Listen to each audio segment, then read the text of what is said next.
I was by the door, no slippers, nothing. See the fire already, see me.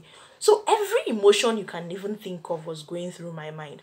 At this point, should I run back? What do I do? Do I start crying? Do I fling my laptop? Do I fling like I didn't even know what was happening in my head anymore. I just decided, you know what, it's time to run. Jackpa.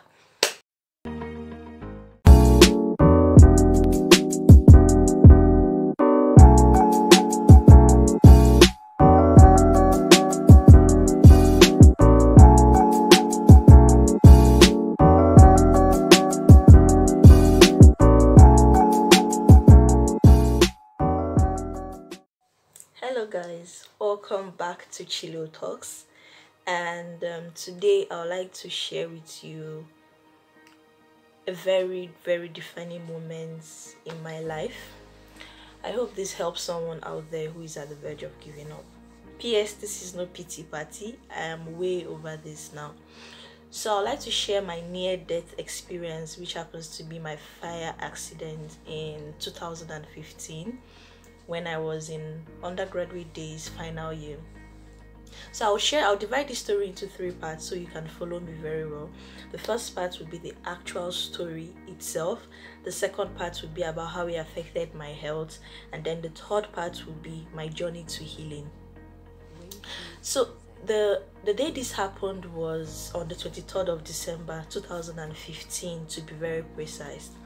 Now if you look at that date very well, if you're very observant, you realize that I shouldn't have been in school. I should be on vacation, 23rd December. But then what happened was, I'll give you a backdrop story. I resumed school in October that year. I was in final year, and usually accommodation is given, priority is given to first and final years for accommodation allocation. But for some very weird reason that I don't understand, that year I had issues with getting accommodation. So I missed a lot of classes trying to rectify these tests, assignments. Like, I was a shadow of myself academically.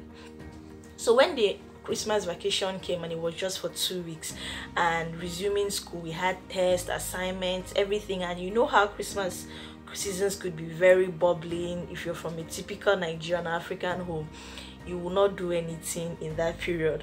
So I called home and told my dad that I would like to stay back in school. My dad, being the bookworm like that, did not even argue too much. He said I should stay back. So I was squatting with Deborah then, thanks Debbie, and we decided to stay back in school. So on that 23rd morning, we were like, it's not that we are staying in school, let people who travel not come and be peppering us with their rice and chicken and all those stuffs. And then we got information that they were going to lock down our dormitory. So we went to the market, we bought so many things, we shopped, foodstuffs, you know, drinkable things. We just wanted to keep ourselves happy, drinks, juice, everything. We came back, I was so tired, and then I think I was cooking, I was frying stew, when I had this Rema thoughts that came to my head for my seminar slides. I was in final year, so I had seminar presentations coming up and projects. So after cooking, I rushed to input what came to my head in my slides, and it was then my phone rang from my friend Jega. Shout out. So Jega is a very vibrant, he's an energy god. So when his call came in and he was like, he heard my hostel was burning. To be very sincere, I didn't believe him. I felt he was jonesing. And then I was like, my hostel is not burning. Like, I should be the one giving you that kind of info if at all it's true. So the second time his call came in, I was really angry because in my head, I'm like, you don't used to hear what? And I felt it was just his taunts, because he's a very playful person. I thought it was just one of his taunts of informing us that he's already around. So I was with the phone and then the laptop I was working on. I went to the door, I opened the door, and I'm like, where are you? It was then that I knew that, no, I should be the one. He should be the one asking me where am I, because my hostel was really burning, guys. Like, I was by the door, no slippers, nothing. See the fire already, see me. So every emotion you can even think of was going through my mind. At this point, should I run back? What do I do? Do I start crying? Do I fling my laptop? Do I fling like I didn't even know what was happening in my head anymore. I just decided, you know what, it's time to run. Jackpa. I started running downstairs and I was shouting on my friend Deborah. I'm like, Deborah, it's fire, oh, it's true. I was mad that day. Just for me to go downstairs, because this was on the 3rd floor, and I found out that this thing was already a movie scene. Like, it was already in part 3, and me, I was still knowing in part 1. People were downstairs, people were already consoling people. Ha! My dear, I joined in the crying. I was like a crying competition. I didn't even know how to react. This is like losing everything you worked for 4 years, just burning to the ground. I called my elder brother, who coincidentally was with my sister, and I informed them. And you know the normal cliche questions now, but yeah, fine, Shay, God is in control. At that point, I just felt like everything everybody was telling me was like cliches. I called my mentor, he said the same thing. I just said, you know what, it's time to cry. I've never cried like this in my life, like that in my life. I rolled from end to end. Like, grass was like my bed.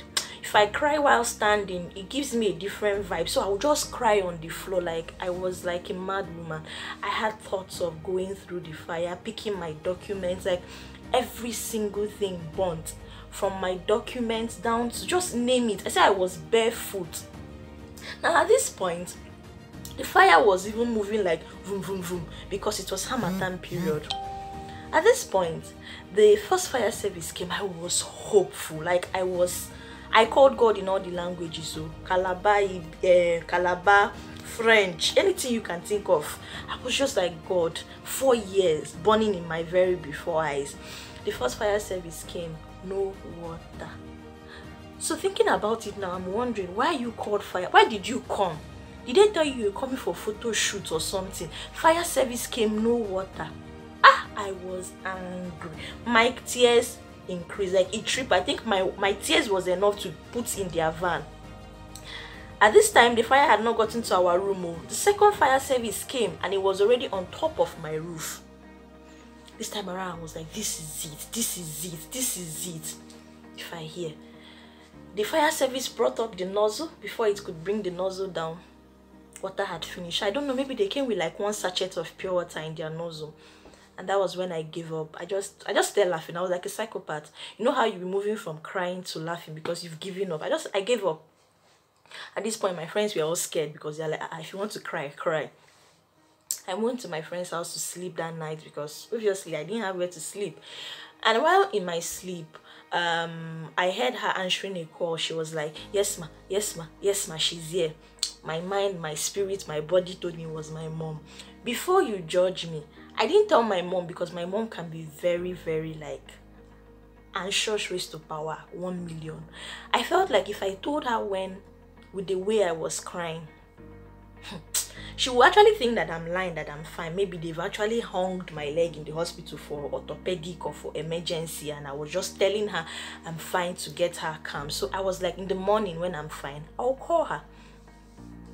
When my friend passed the phone to me, and she started crying, you know, and if you know me well, you know I'm close to my mom. Her tears triggered me. I was crying and all those good stuffs. And then there's this question she asked me. I still tease her till date with that question. She was like, but Chioma, you are alive. But Chioma, you are alive. Thinking about it now, mommy, please, does the dead talk? Like, I don't understand. Was it my ghost you're talking to? But yeah, I get it. She was really very bothered. Like, emotions were all gushing up. Now the next dilemma was how to go home because my ATM had burnt, money burnt, banks were on vacation. My dad was able to reach out to someone who gave me like 5k. And when I walked into the house, I remember the expression on my face. I can't forget it. Every single thing I had on me was borrowed. Yes, borrowed. Gown borrowed, check check. Slippers borrowed, check check. School bag borrowed, check check. Sweater borrowed, check check. Like, the only thing I didn't borrow was my life. My mom was, you know how you be crying and laughing at the same time, because I was looking like, I don't know how to explain it. So now the second part of my story was how it affected my health. I felt I was over it. I had 1 week to prepare and go back to school because my institution did not extend resumption date. That particular day I was sleeping and then I jacked up. Something was smelling. I was perceiving something that was burning. I went to the kitchen, nothing was burning. I went to my neighbors, asked them, are you burning something? They said no. You know, this is how I went from compound to compound asking for who is burning stuff. And everybody said they were not burning anything. I came back home, I switched off every single thing, you know, like from the socket, off the fridge, off the fan, because I didn't know what was burning. So when I told my mom, she was like, it's all in my head, you know. That was when I realized I had gotten so deep into anxiety issues. So now to the third part of this story, which is the journey to healing. The journey to healing for me was in 3 different stages, and I hope this can help someone out there that is in this similar situation. Even if it's not loss of property, it could be loss of faith, loss of some loved one or something. And the first step is accepting you are hurting. Trust me, you will. The most convenient thing to do when you're hurting is to escape. It's no, there's escapism, to feel like, when I'm over it or something. No, accept you are hurting. You deserve to hurt. See, nobody will go through what you went through and not hurt. I remember that my mom would tell me, nobody your age will watch every single thing they've ever labored for. They are 4 years in school, born, and not be pained. So express it, be hurt. Now the second thing I would like to say is now vulnerability. Speak to someone as you feel. Just tell someone. I remember that day when I resumed school, I called my mom. I didn't know what was going on in my head, but I was like, I want to drop out. I wanted to drop out of school, guys. To me, it was like, what was I doing here? Let me just defer that 1 year and come back the next year. I'm so grateful for my mother's advice that day. She told me, tough times don't last, tough people do, and you only know tough people in tough situations. My dad on the other end of the call was already saying, now she come and stay in my shop now. She don't. Well, yeah, you know how these things could be. Now the last part I would say, it's not a cliche, guys, I've been there, is pray. There's so many things prayer does that you don't even know. And the first thing is that prayer is like a deposit in the bank. You don't even know when you will need it, but when you need it, you just start withdrawing it. Now, why am I saying this? What if, thinking about this now, this is almost 5 years, and I'm asking myself, what if I didn't pick that call from my friend? Like, what if I felt it was one of his pranks and I didn't pick that call? What if I went to take my bath because I was at the verge of, like, let me finish my seminar and take my bath? And after, when they were investigating the fire, we realized the fire started from the bathroom side. What if I went through the fire to pick my document? Because at that point, I wasn't thinking. All in my head was, I was losing everything. And you know how you watch plenty American movie, you watch plenty stallion moves, and you just feel like, let me just enter the fire, move like this, do like this, enter, bring out my document. Those things play out in your head one way or the other. I made an attempt, trust me guys, I made a very risky attempt to go through that fire because I wasn't thinking. All in my head was my document, how am I going to do clearance? But thank God I had my friends, my classmates that rallied around me, and they held me down every step of the way. Now another thing that prayer did for me was prayer gave me favor in the eyes of men. Like, you cannot even imagine the financial stress this thing will cause to you when you lose everything. And then I had just 1 week to resume back to school. So my parents, we were on temple run in buying things. We split it ourselves. My sister was buying this, my mom was buying this, you know. We just shared the list. My brother, my sister, everybody was all hands on deck if I needed to go back to school that week. So the financial burden was there, but then I had people reach out that heard my story, either through my mother's testimony in church, trust mothers, or somehow it was on the news and all those things. And the hostel was even my surname, Okeke Hostel. Like, I don't understand that kind of coincidence, but yeah. So I had people who reached out, who supported in every way they could, and I'm really grateful. And that is the place of prayer for me. Now guys, like I initially said, this video is not a pity party. Please like, subscribe, share this video with someone who is at the verge of giving up. May you see me, may you see Chilo and be strong. May you see me and realize that wherever you are, that is not the end of your life. That is the beginning. That story, that particular incident, that particular fire has changed me. I'm at the point in my life where I feel very strong. I feel like I've seen it all. I know I haven't before you come with that sermon, but then just see me today and have hope that you will come out of whatever you're going through strong and fine. Thank you for listening.